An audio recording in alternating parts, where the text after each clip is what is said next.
আমরা যারা বাংলায় কথা বলি তারা ভারতীয় কি ভারতীয় নয় এই ক্লারিফিকেশন মোদি সাহেব এবং অমিত শাহ সাহেবের কাছে চাইছি। আমরা যারা বাংলায় কথা বলি ভারতবর্ষের মাটিতে জন্মে বড় হয়েছি, ভারতবর্ষের অঙ্গরাজ্য পশ্চিমবঙ্গে, এখানে বড় হয়েছি, খেয়েছি, দেয়েছি, নিজেদের ভারতীয় হিসেবে আমরা গর্ব অনুভব করি। তারা ভারতীয় কি নয় সেই প্রশ্নের জবাব অমিত শাহজিকে দিতে হবে, মোদিজিকে দিতে হবে। কারণ ডবল ইঞ্জিন সরকার যেখানে যেখানে আছে সেখানে বাংলা বললেই বাংলাদেশি, বাংলা বললেই হাট যাও, বাংলা বললেই তাকে বাংলাদেশি হয়। ইভেন এমন কথা ওনাদের কাছ থেকে সকালে আমি শুনলাম যেখানে মমতা ব্যানার্জিকেও বাংলাদেশি বলা হয়েছে। আমি এর তীব্র প্রতিবাদ করি। ভারতবর্ষ ভাঙার চেষ্টা দয়া করে মোদি এবং অমিত শাহ করবেন না।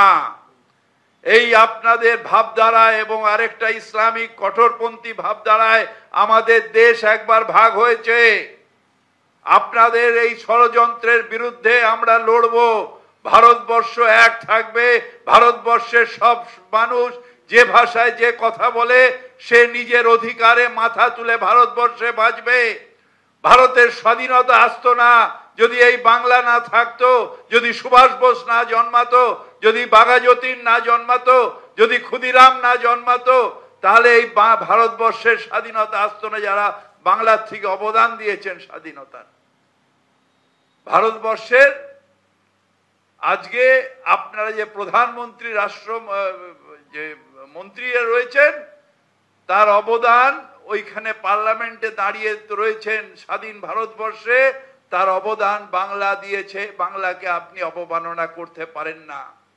বাংলা আমার মাতৃভাষা, সেই ভাষার জন্য যদি বলতে বলতে প্রাণ যায় তো যাবে, সেই ভাষা ছাড়বো না। সব ভাষাকে আমরা সম্মান করি, সব ভাষাকেই মমতা ব্যানার্জি বলেছেন বারবার করে যে সব ভাষার মানুষ সমান অধিকারে আমার পশ্চিমবঙ্গে থাকবে। কিন্তু আমার পশ্চিমবঙ্গের মানুষ বাইরে গেলে বাংলা ভাষায় কথা বললেই বাংলাদেশি। আমরা বাংলাদেশি নই। বাংলাদেশ হিস্টোরিক্যাল কারণে একটা আমাদের দুর্ভাগ্য, একটা আলাদা দেশ হয়ে গেছে অনেক দিন আগে, সেটা একটা অন্য দেশ। কিন্তু ভারতবর্ষ আমার দেশ, বাংলা আমার রাজ্য এবং ভারতবর্ষের কনস্টিটিউশনে বাংলা ভাষা, এটা আমাদের কনস্টিটিউশনাল অ্যাপ্রুভ ভাষা। এই ভাষাকে অবমাননা করতে পারেন না। দিল্লি পুলিশের বাপের ক্ষমতা নেই যে বাংলা ভাষাকে কনস্টিটিউশনাল যে আমাদের স্বীকৃত ভাষা তার থেকে সরিয়ে দেওয়ার।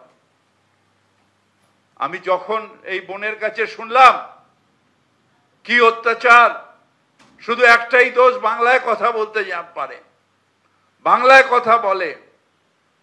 কিভাবে দিল্লিতে তাদের হেনস্থা করা হচ্ছে, বাচ্চাটাকে পর্যন্ত চড় মেরে তার কান ফুলিয়ে দেওয়া হয়েছে, হাসপাতালে ট্রিটমেন্ট করতে দেওয়া হয়নি।